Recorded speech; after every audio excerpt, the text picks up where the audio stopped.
زبردست social media activist ہیں. کیا کہیں گی صنم؟ ابھی آپ نے خان صاحب کا تو خطاب سنا, ان کی اسٹریٹجی تو چلیں آپ نے ابھی دیکھ لی, اس کو بھی آپ خیر اسیس کر کے بتائیے گا بعد ازاں. لیکن اس وقت چائنا میں کچھ بہت زبردست ہمارا ایک قافلہ ادھر پہ پہنچا ہوا ہے جو میرے آپ کے ٹیکس کے پیسے پہ پہنچا ہوا ہے.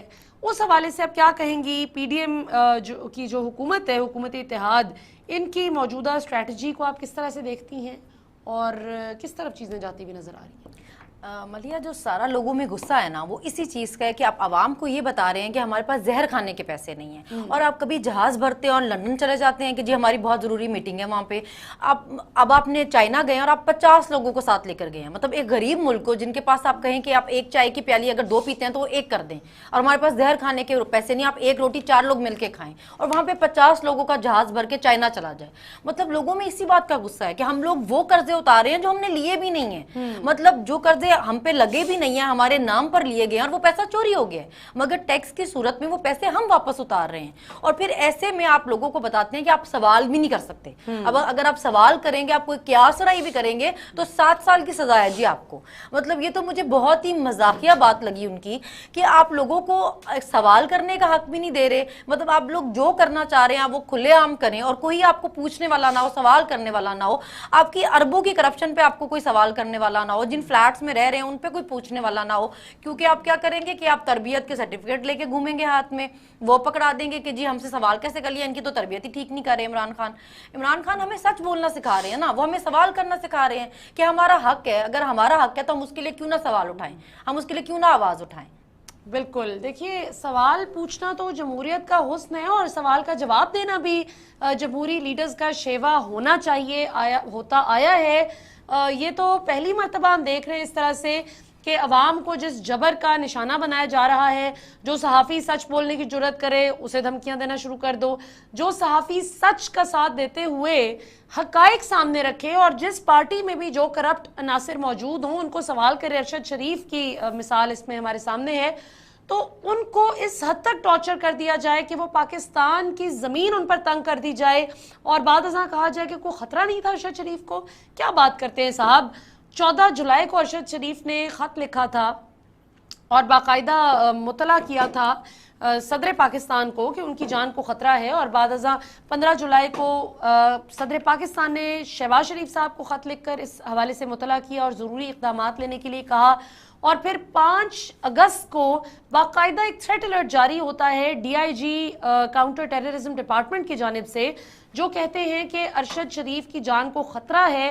اور پھر کچھ بڑے خطرناک گروپس کو بھی منشن کیا جاتا ہے اس حوالے سے. ڈاکٹر شرین مزاری بھی فارمر فیڈرل منسٹر ہیں, وہ بھی اس حوالے سے منشن کر چکی ہیں کہ ہیڈ منی لگی تھی, ارشد شریف صاحب کے سر کی قیمت لگی تھی, اور اس کے بعد ہم دیکھتے ہیں کہ بے دردی سے ان کو دیار غیر میں غریب الوطنی کی حالت میں قتل کر دیا جاتا ہے.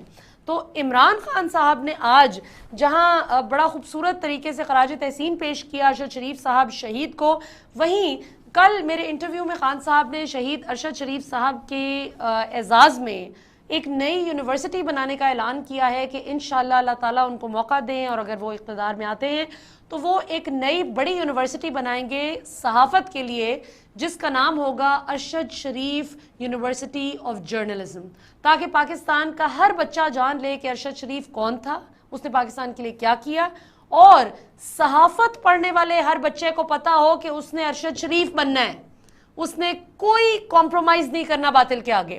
تو صنم آپ یہ بتائیں کہ ابھی جس طرح آپ صحافیوں کی بھی صورتحال دیکھ رہی ہیں کہ عمران خان کے دور میں بڑا شور مچتا تھا کہ جی ہمارے ساتھ بڑی زیادتی ہو رہی ہے, ہماری فیک نیوز کو کیوں کاؤنٹر کیا جا رہا ہے, کیوں چیک کیا جا رہا ہے, اور اس کو ہراسمنٹ کا نام دے دیا جاتا تھا.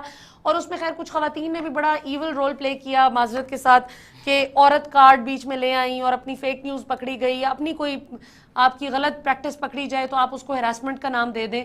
اس سے جینوئن ہراسمنٹ کیسز بھی آبویسلی متاثر ہوتے ہیں. تو آپ کو بطور سوشل میڈیا ایکٹیوسٹ ایف آئی اے نے یا کسی جگہ سے حکومتی ایوانوں سے کوئی دھمکی شمکی یا ڈرایا گیا ہو, ایسا کوئی ایکسپیرینس تو نہیں ہوا؟ ملیہ, عمران خان کے دور میں تو ہر چیز پہ ہی پروپیگنڈا ہو جاتا تھا. کون سی ایسی چیز تھی, کون سا ایسا کارڈ تھا جو نہیں چلتا تھا, ان کے لیے تو مجھے ایسا لگتا ہے یہ لوگ تیار بیٹھے رہتے تھے, ان کے منہ سے کوئی ایک لفظ نکلے تو ہم اس پہ پروپیگنڈا کریں. بالکل. تو جہاں تک مجھے کرنے کی بات ہے, میرے خیال سے ابھی تک عورتوں کو